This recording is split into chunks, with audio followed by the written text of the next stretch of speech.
This is a hat trick podcast. Oh, lovely.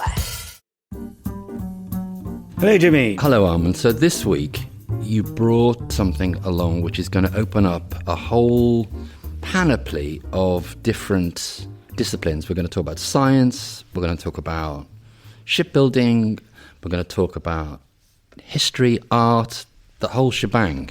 And it's all encapsulated in one tiny word, which is? Eureka. Eureka. Everybody knows Eureka. I've got it. I found it. I found the answer. You know, the aha moment, as it's sometimes called.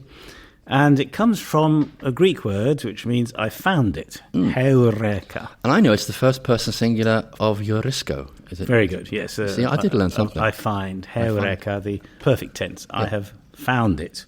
I found it. And it's attached to a famous story, which is of Archimedes, who... Who is he? So Archimedes, the greatest scientist, mathematician and inventor of ancient Greece. Right. 3rd century BC, his dates are 287 to 212. He was unfortunately killed when the Romans sacked the city of Syracuse in Sicily. They weren't supposed to kill him, but apparently he said, "Stop interrupting me," to a soldier who was trying to get him to move, and the soldier was so angry he took out his sword and killed him. Oh. Yes, but the things that he came up with are astonishing. Mathematically, he worked out pi, for example. Thanks, Archimedes, for doing that. He invented all kinds of military technology. He invented a claw, for example, which would pull ships out of the water. Oh, what? A claw. It was called Archimedes' claw. It was a great big grappling hook that could literally pull a ship out of the water. Wow. And one of the famous things he said was, "Give me a place to stand and I can move the earth," because he'd worked out systems of levers and pulleys. The idea that if you know exactly where you want to get to, you can even lift something as big as the planet. Right. So Archimedes is at the centre of the story of the utterance Eureka, a story that I think needs a clarification or update. But the original story is set in Syracuse in Sicily, which was an island consisting of a lot of Greek settlements. And in Syracuse, where Archimedes lived, the king, or tyrant as he was known, was Hierone II. And Hierone supposedly commissioned Archimedes to work out whether a crown that he had was made of pure gold or had been adulterated. Okay. So now, whether he's being ripped off or not. Yeah. Okay. And so there's this very intricate object, and it might have been more like a wreath, perhaps made of gold. And you're not allowed to melt it down and weigh it and work out whether it's equivalent to the weight of pure gold that have been provided to the fabricator. And you can't assay it in the way they used to assay things by scratching it against a stone and so on. So he had to work out a principle for whether or not this crown was adulterated with silver. And how on earth does one do that? The story is that he got into the bath and saw the water level rise and realised that the amount of water displaced by an object tells you what its volume is. And when you know what the volume of an object is, you can divide it by the weight and you'll get its density. In other words, if you had an object weighing 10 pounds made of wood, it would be much, much bigger than an object weighing 10 pounds made of metal. So it would displace a lot more water. So if you had the same weight of wood and metal, you could say that the density of the metal is much greater. Now, in practice, it's not going to work with gold and silver, is it? No. I mean, it's going to be you need very precise instrumentation to get that right. And did he say Eureka at this moment when... So when he got into the bath and he suddenly realised, I can measure the volume. And he'd been thinking about this problem like for a week or two with the king. No doubt the king had... this is the story, but this is a story in Vitruvius, 1st century BC. Is it a historian Latin who's writing about it? Yeah, architectural historian. He tells us the story briefly, and he says, Archimedes jumped out of the bath and ran naked down the streets of Syracuse, shouting, "Eureka! I got it! I got it!" See, I've got the principle, that is, of how to measure volume so that I can work out the density of this object. Right. Lots of problems with that story. Right. Fake news? Yeah, fake news, I think. And one of the reasons it's fake news is, first of all, yeah, it's clever to know that you can measure volume by how much water it displaces, but actually was long known in ancient Greece. In fact, there's an Aesop fable, probably dating from the 6th or 5th century BC, many hundreds of years before Archimedes, about how the crow works out that in order to get the water at the bottom of a bowl, it drops pebbles into it in order to displace the water so that it comes to the top. Right. So there's something unlikely about the idea that this fairly simple principle of the measurement of volume is something that Archimedes discovered and got so excited about. And also, the question is, why would Hierone commission a crown in the first place? So the whole story is... Well, he's a king. Why? Well, he isn't really a king. I mean, he's what's called a tyrannos, a tyrant. He had made himself... A dictator. A dictator. He was part of a hereditary dictatorship of Syracuse. And they didn't have crowns? As far as we know, crowns are not the thing. You know, we imagine crowns from the Middle Ages. Right, okay. Yeah. It's not the way an ancient king presented his status. They'd wear laurels, wouldn't they? Yeah, they wore a laurel wreath. So it just, the whole story is just feels a little bit off. A bit convenient. Yeah. So I came across a much later author called Athenaeus, who compiled a whole series of really interesting reports from much earlier, including an incredible pages and pages of description about a commission that Hierone II gave none other than Archimedes. But that commission was for a giant ship. That makes more sense. Yeah. And so the commission was for a ship which would have been 50 or 60 times bigger than a trireme, so biggest thing ever to float. Vast. Like an ocean-going liner. It was like a liner. We're told in detail about how they acquired the wood and the hemp to make the deck and the ropes. We're told it had a gymnasium on board, a temple to Aphrodite, with vast amounts of stores as well. We're given the detail of the cans of pickled fish that was... Like a cruise ship. It was like a cruise ship. It had, I think, 1,600 soldiers and great weaponry. Like an oligarch's kind of boat. It was a bit like... It would need some defensive equipment. But yeah, and it was basically a show-off thing. This is what we Sicilians can do. Yeah. It was vast, and it was built by Archimedes. Now, in order to build a ship that vast, what did he need to tell Hierone? What did Hierone... It's going to float. Yes. Yeah, I want you to build the biggest ship in the world, says Hierone to Archimedes, but it's got to float. Yeah. And I want you first to prove to me, before I spend thousands of talents on this ship, that it's going to float. How are you going to prove that to me? Yeah. Archimedes thinks, well, I know it will somehow. Perhaps he intuitively knew, but he needed to show. And he had to work out a principle which is more important than the principle of volume, and that is the principle of buoyancy. And I think that's what happened when he got into his bath. And one of the things that I tried then to work out was why the story got, in my view, distorted, so that it becomes a story about a crown in Latin when it was about a ship in Greek. Which is a better story. The ship story is better than the crown story. Much better story, really, yes. So why did the worst story gain favour then? Because we all think it's... Why did it get there in the first place? I wondered whether it was to do with the Latin word corona, which means crown. Oh, okay. And that word would have been a transliteration of a Greek word, korone, which means, amongst other things, well, it means, actually, interestingly, it means a crow, but it also means the keel of a ship. And I wondered just had whether... Eureka moment. Yeah, whether some, the Greek informant of Vitruvius, or the people who told Vitruvius the story, said, oh, well, Archimedes was trying to measure a coronan, or trying to work out the weight of this coronan.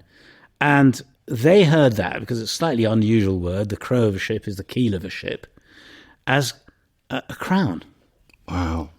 Rather than as a ship's keel. One thing I should say is that the naval experts told me not to mix up keels with hulls. So that the keel is the kind of... Spine? Yeah, it's like the spine. Yeah.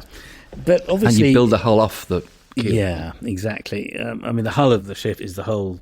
I know nothing. I'm just making this up as I go along. But I think it's the whole internal space. And very often they would use a part of a ship to mean the whole ship anyway, wouldn't they? Exactly. Sorry, that is also important. What's that called? It's called metonymy. Metonymy, yes. In Latin, for example, the word for keel, very similar, is carina, and that is often used... Often used in Virgil. Well done, in Virgil, for a boat. It just means a boat or a ship. Yes, pat him on the back. And similarly, you could have said corona, meaning a keel, and actually meant boat by it. That makes perfect sense, doesn't it? Well, I think it does. I mean, and that is the way some of these stories do get distorted. You know, you have a word which is misunderstood and then leads to a different tale. And that, I think, is a beautiful explanation for why the story about the ship became the story about the crown. And do we know what happened to this boat? A lot of people ask that question, so I produced a small TED-Ed video about it, which has been seen now by millions of people. One of the main questions below the line is, what happened to the thing? Yeah. Well, the answer must be, like so many of these giant ships in the ancient world, that eventually they fell to pieces, they were cannibalized for parts. You know, as the ancient world fell to pieces with different factions fighting, Romans fighting Greeks, and so on, these massive objects disappeared. And interestingly, some giant ships have been rediscovered in the 20th century, and they are absolutely enormous. They're Roman ships. They would have been based on these Sicilian models, and they would have been great cargo ships. So we know they existed. There are frames and there are relics of these giant ships that would have plied the Mediterranean. So then he's done all the mathematics, he's done all the theory and worked it out, and he's convinced here on that it's going to work. Do we know anything about the moment when it was launched? Because I really want to be there. I want to be standing next to Archimedes when the boat goes into the water. Don't we all? I mean, you know, one of the wonderful things about the ancient world is we just have to imagine this very often. We aren't given detail. We aren't given the detail of how it was launched, you know, what happened to it, apart from the fact that it was sent off to Ptolemy in Alexandria, the recipient of this fantastic gift. Oh, he gave it away? Yeah. It was called the Syracusia. Hieron gave it to Ptolemy. I mean, there were all kinds of alliances that needed to be made. He wanted to be allied to a Greek king who had power.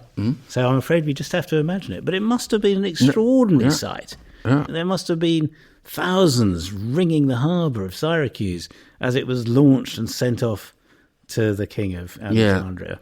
Yeah, with a couple of people thinking, hope it sinks. Oh.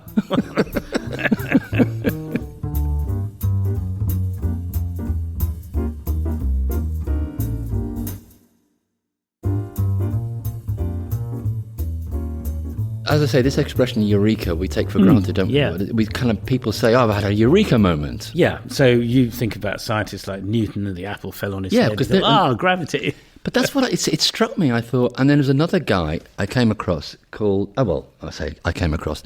There was Albert Einstein, of course, who said that he was working in a patent office in Bern in 1907, and of course he was just doing this to make some money because obviously he was a scientist as well, and he began to daydream, and he said it occurred to him that a man can't actually get any sense of his weight if he's falling freely. And that was a eureka moment for him because he thought, well, then what does that mean? And then he went on to discover, his so your weight is relative to what's happening and to it's your his body. Theory, at a and the moment, word, yes. and it's the theory of relativity. But he has the eureka moment, but it took him 8 years to work it out.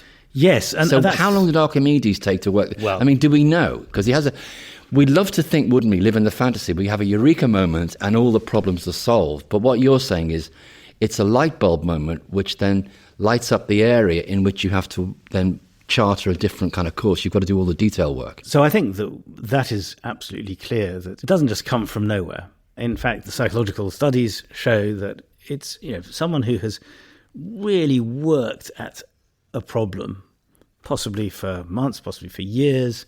What tends to happen in these eureka moments is that it's when you've switched off, as the Einstein thing suggests, and you're thinking about something else, you're daydreaming about something else, or you're in the gym, or in the shower principle, whatever it is, and that's when it happens. I think that's one of the interesting lessons that we learn from this, which is never talked about in the ancient sources, but Archimedes spent all his time thinking and working out answers to engineering problems and all that sort of thing. So he was hugely knowledgeable. Obviously, he was hugely talented as well. And the Eureka story, the idea that he's so delighted by discovering something, happens when he's getting into the bath, which is not when he's behind his desk or poring over He's relaxing. manuscripts. Yeah, he's relaxing. And in some ways, I wonder whether the original story didn't even require him getting into a bath, because that's very literal, the idea that the water rises in the bath. In the ancient world, people went to the baths. There were bathtubs in them, but there were also places where you got steamed and where you scraped yourself down, and basically where you relaxed. So it doesn't have to be a physical bath. He could have been in the baths, relaxing in the steam when this came to him. And he then shouted Eureka and rushed down the road without his clothes. Yeah, because the theory of incubation, as a psychologist called Sophie Elwood, and the Harvard Business Review talks about, they took a group of students, 90 psychology students, split them into 3 groups and set them a task. And the task was a creative task. It was think of different applications for a piece of paper. And after 2 minutes, the first group was allowed to work on it continuously for 4 minutes. The second group was stopped at 2 minutes and given another creative task, which was find synonyms for this list of words. The third group was stopped after 2 minutes and given a completely unrelated task and filled in a Myers-Briggs indicator test. Completely different, not creative at all. Then they went back to the task. The third group said, right, continue the task that you're on for another 2 minutes. And then they got the results in, and they discovered that group 1, who had been working on it continuously for 4 minutes, were the least successful in coming up with creative solutions for a piece of paper.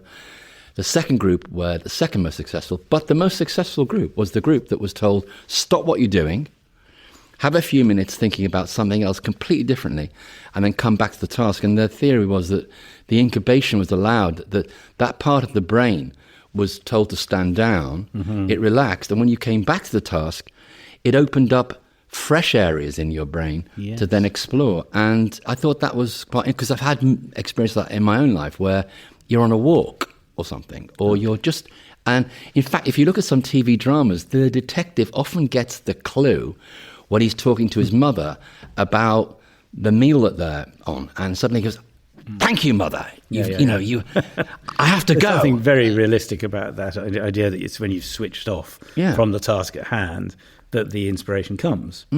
How does one actually arrange for this to happen? That's another matter. What we do if we've got a problem is we tend to just very intensely work at it to try and find a solution. Well, how do you advise your students? Work very intensely to try and find a solution. But, we're not necessarily looking for eureka moments amongst the student population, but they'll have their own eureka moments, I think. They'll suddenly get something, and it may be when they're talking to their friends or when they're in the pub or in the bar. That is very important, that oscillation between being deeply involved in the thing that you're trying to study and switching off from it. And the connections then happen in your brain in some almost magical fashion. I did read somewhere there's a thing called incubated epiphanies. Well, that's it. That's your I love that. You incubate them, and then outcomes. And it says if you want to incubate an epiphany, this is with the science of eureka moments. It says 1, seek solitude. 2, sit with the idea. 3, get some sleep. And 4, seek inspiration. And what they mean by seek inspiration is basically distract yourself. Go off and go for a walk or chat with a friend. Just go off and do something. Allow your mind to expand. Yeah. But actually, it also talks about sitting with the idea, because in the end, the thing about genius is that it's 5% inspiration and 95% perspiration. Is that, like you say, these are people who are experts in their field. They know all the stuff. They just haven't synthesized it in an innovative way yet.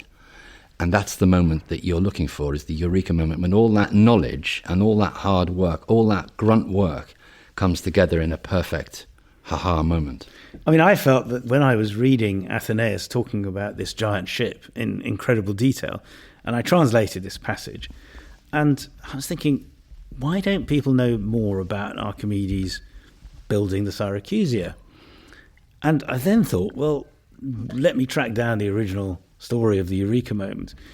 And it just felt to me as if that was a bit of an aha moment. It can't be right. It's a brilliant piece of detective work, because It absolutely makes sense, doesn't it, that he'd be talking about a huge ship, and it would be a kind of a task fitting for a great scientist like him, as opposed to, are they ripping me off on this crown deal that I've got? Yes, the idea that you need that context, there's quite a famous and slightly controversial example about how a word needs to be thought about in its context, and that is in the story of Jesus being the product of the virgin birth.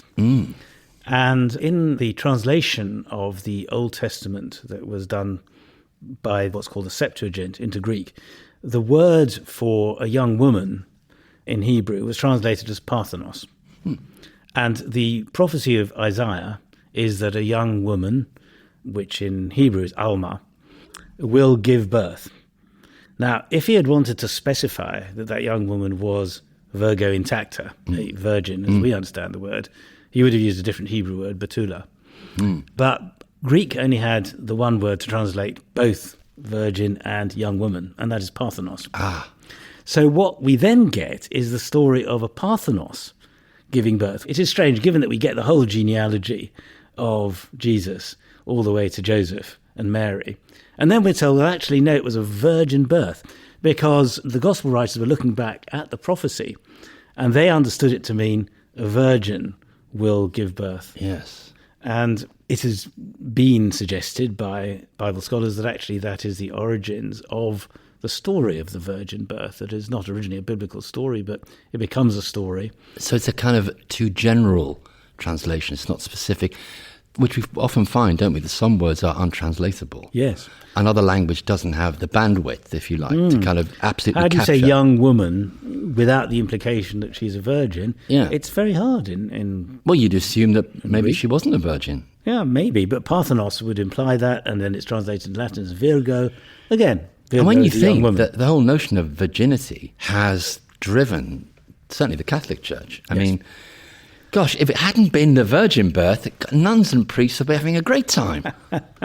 Well, I think that is why so much hinges on really knowing the context. But if that was proven, that would be a eureka moment, wouldn't it? If someone said, aha, we have come up with this, this is absolutely irrefutable that this is the case. Yes. But I would imagine the forces that wouldn't want that to be... Yeah, I think, the difference between studying the Bible and religion historically and doing so for religious purposes is quite stark.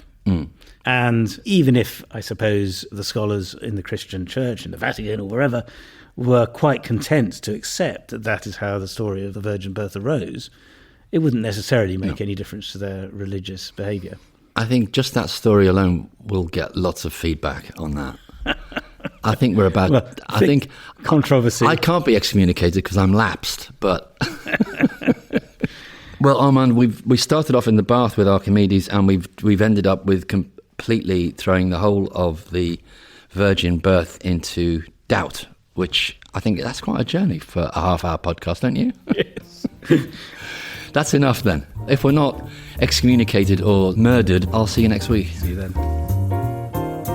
It's All Greek and Latin to Me is presented by Armand Dangor and Jimmy Mulville. The producer is Diggory Waite, and the executive producer is Claire Broughton. It's All Greek and Latin to Me is a hat-trick podcast. Hi everyone, I just wanted to give a mention to Classics for All. Classics for All is a charity, and what we want to do is provide access to the classics to as many state school pupils as possible, alongside training teachers who don't actually have to have any previous training in the subject. They hope that they make classics a sustainable part of the school curriculum. If you want to find out more about this fantastic charity, go to the website. It's www.classicsforall.org.uk.